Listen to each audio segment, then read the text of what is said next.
News చూస్తున్నాం. తమిళనాడు కరూరులో తొక్కిసలాట ఘటన దేశవ్యాప్తంగా చర్చనీయాంశంగా మారింది. దీని వెనుకాల కుట్ర కోణం ఉందని టీవీకే పార్టీ అధిష్టానం కూడా ఆరోపిస్తుంది. ఈ మేరకు మద్రాస్ హైకోర్టులో కూడా ఆ పార్టీ అధినేత విజయ్ ఆశ్రయించడం జరిగింది. ఇది ప్రమాదవశాత్తు జరిగిన ఘటన కాదని కుట్ర ఉందని కూడా ఆయన పిటిషన్ లో పేర్కొన్నారు. ఇక ఇదే అంశానికి సంబంధించి న్యూస్ రూమ్ నుంచి మరింత సమాచారం మా ప్రతినిధి హారిక అందిస్తారు. హారిక, చెప్పండి, నిన్న సాయంత్రం జరిగినటువంటి ఘటన దేశవ్యాప్తంగా సంచలనం రేపినటువంటి పరిస్థితి కనబడుతుంది. విజయ్ కూడా మద్రాసు హైకోర్టును ఆశ్రయించినటువంటి నేపథ్యం, దీనికి సంబంధించిన పూర్తి స్థాయి అప్డేట్స్ ఏంటి?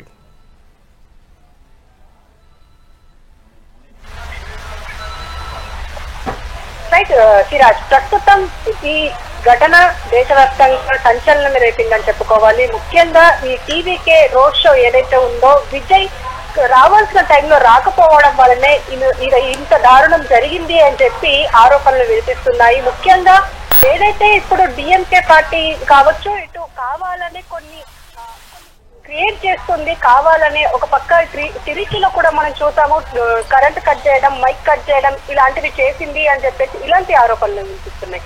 అయితే ముఖ్యంగా నిన్న జరిగిన సంఘటన చూసుకుంటే మాత్రం దాదాపు 39కి పైగా ప్రజలు ఇక్కడ చనిపోయారు అని చెప్పి తెలుస్తుంది. అందులో ముఖ్యంగా 8 మంది పిల్లలు, 16 మంది మహిళలు, ఇంకా మిగతా మగవారు ఉన్నారు అని చెప్పేసి చెప్తున్నారు. ఇంకో పక్క దాదాపు 90 మంది వరకు క్షతగాత్రులు అయ్యారు అని చెప్పేసి అంటున్నారు. అయితే ఇందులో గాయపడిన వాళ్ళకి ఇటు ప్రభుత్వం ఇస్తున్న 1,00,000 రూపాయలతో పాటు ఇటు టీవీకే పార్టీ నుంచి కూడా 2 లక్షలు ఇస్తున్నారు అని చెప్పేసి ఎక్స్గ్రేషియా ప్రకటించారు. అలాగే చనిపోయిన వాళ్ళకి కూడా టీవీకే పార్టీ నుంచి 2 లక్షలు ఎక్స్గ్రేషియా ఇస్తున్నారు. అలాగే ప్రభుత్వం 10 లక్షల వరకు ఎక్స్గ్రేషియా ప్రకటించింది. అయితే ఏదేమైనప్పటికీ ఇప్పుడు ప్రాణం విలువ ఇప్పుడు ఈ డబ్బులేనా అన్న కోణంలో కూడా ఆలోచించాల్సిన పరిస్థితి అయితే ఉంది.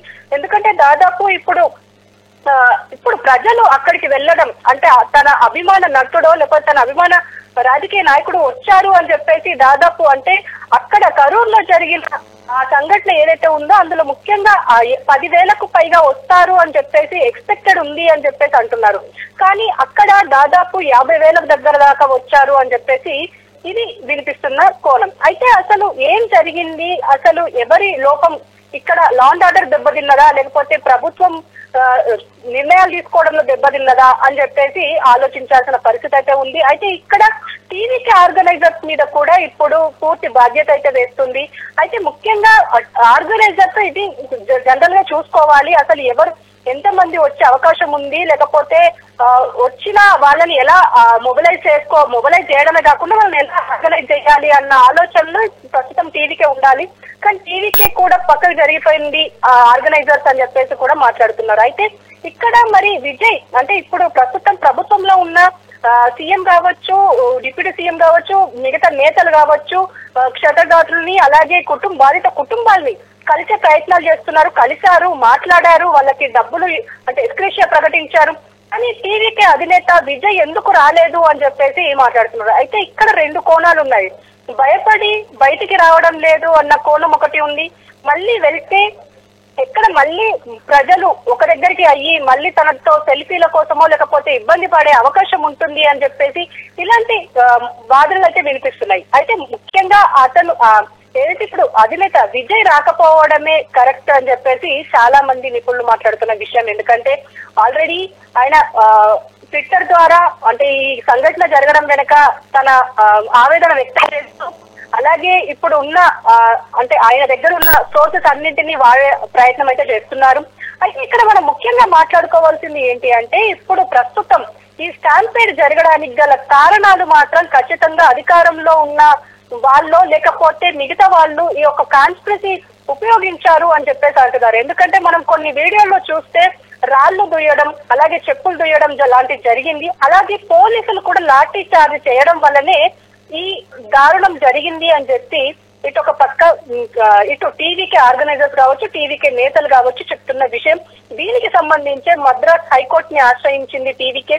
ఇక్కడ మద్రాస్ బెంచ్ లో వాళ్ళ పిటిషన్ అయితే సమర్పించారు. మరి రేపు దీనిపైన విచారణ జరిగే అవకాశం ఉంటుంది. సిరాజ్, సరిగా కారణాలు ఏదైనా కానివ్వండి, ఒక రాజకీయ పార్టీ ఒక సమావేశాన్ని ఏర్పాటు చేసినప్పుడు ఆ సమావేశానికి వచ్చేటువంటి ప్రతి జనాభాని కూడా ప్రశాంతంగా మరీ ముఖ్యంగా సేఫ్ గా ఇంటికి వెళ్లేలా చూడాల్సినటువంటి బాధ్యత రాజకీయ పార్టీల మీద కూడా ఉందంటారా? ఎందుకంటే ఇలాంటి ఘటనలు కూడా అలాంటి లెసన్సే మనకి నేర్పిస్తూ ఉన్నాయి.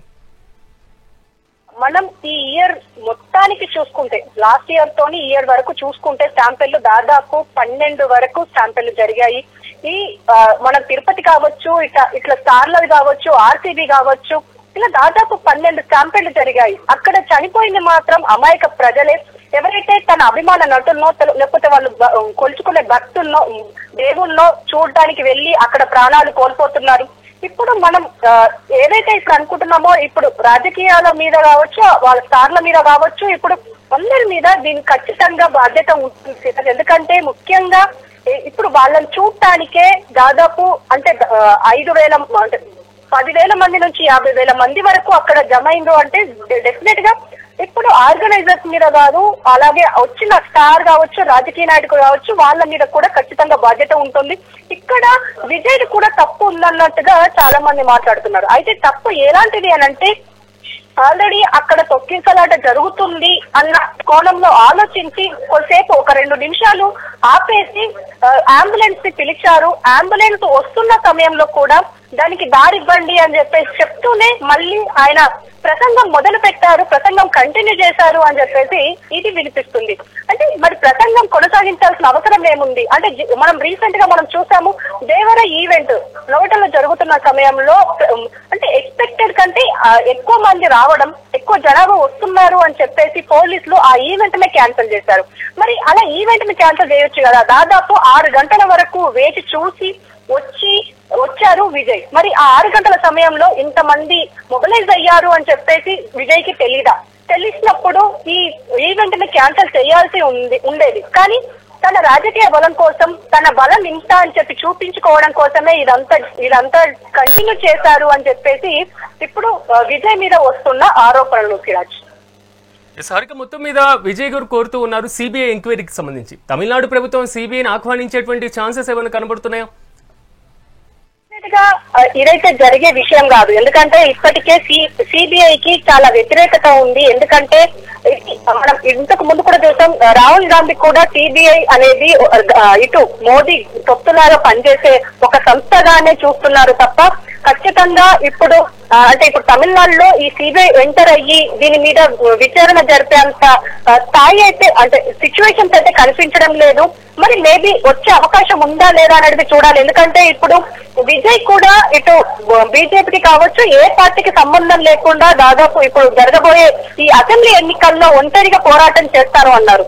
అంటే ఇటు ఆల్రెడీ బీజేపీ నుంచి ఉన్నారు, ఇటు డిఎంకే నుంచి ఉన్నారు.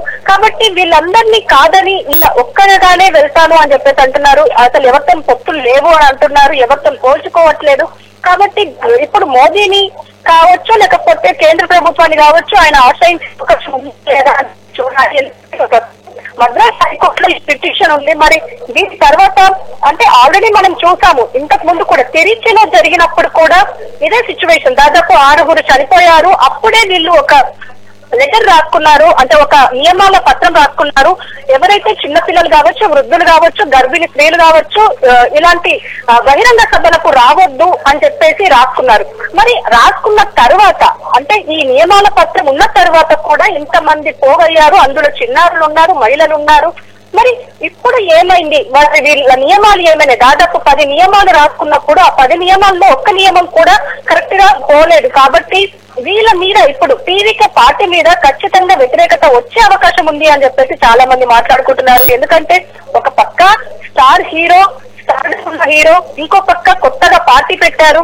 దీని ద్వారా అంటే ఇప్పుడు అసెంబ్లీ ఎన్నికల్లో ఖచ్చితంగా వెళ్ళాలి అన్న ఆలోచనతో ఆయన ప్రతి ఏరియా వెళ్తూ కలుస్తూ అందరినీ మొబిలైజ్ చేస్తూ అందరితో మాట్లాడుతూ వాళ్ళని ఉత్సాహపరుస్తూ ఖచ్చితంగా ఈసారి వచ్చేది టీవీకేనే అన్నట్టుగా తీసుకొస్తున్నారు. మరి ఇలాంటి సమయంలో ఇప్పుడు ఇలాంటివి ఒకటి వెనుక ఒకటి జరుగుతూనే ఉన్నాయి. అంటే మన తిరుచిలో చూసుకోవచ్చు, పవర్ కట్ అవ్వడం, ఇంకో పక్క మైక్ కట్ అవ్వడం, మళ్ళీ స్టాంపెడ్ అంటే అక్కడ 6 చనిపోవడం, మళ్ళీ ఈ రోజు అంటే నిన్న రాత్రి జరిగిన సంఘటన అయితే అసలు దేశం కూడా మర్చిపోయే సిచ్యువేషన్ లేదు. ఎందుకంటే దాదాపు 39 మంది చనిపోయారు అని అంటే అది మామూలు విషయం కాదు. మరి ఏం చేస్తుంది అటు కేంద్ర ప్రభుత్వం? ఏమైనా చర్యలు తీసుకునే ఆలోచనలో ఉందా, లేకపోతే రాష్ట్ర ప్రభుత్వం ఏమన్నా ఆలోచనలో ఉందో చూడాలి. ఎందుకంటే ఆల్రెడీ కేసు నమోదయ్యింది అని చెప్పేసి అంటున్నారు. మరి ఏం జరుగుతుంది అనేది చూడాలి. Siraj. Right Harika, thank you.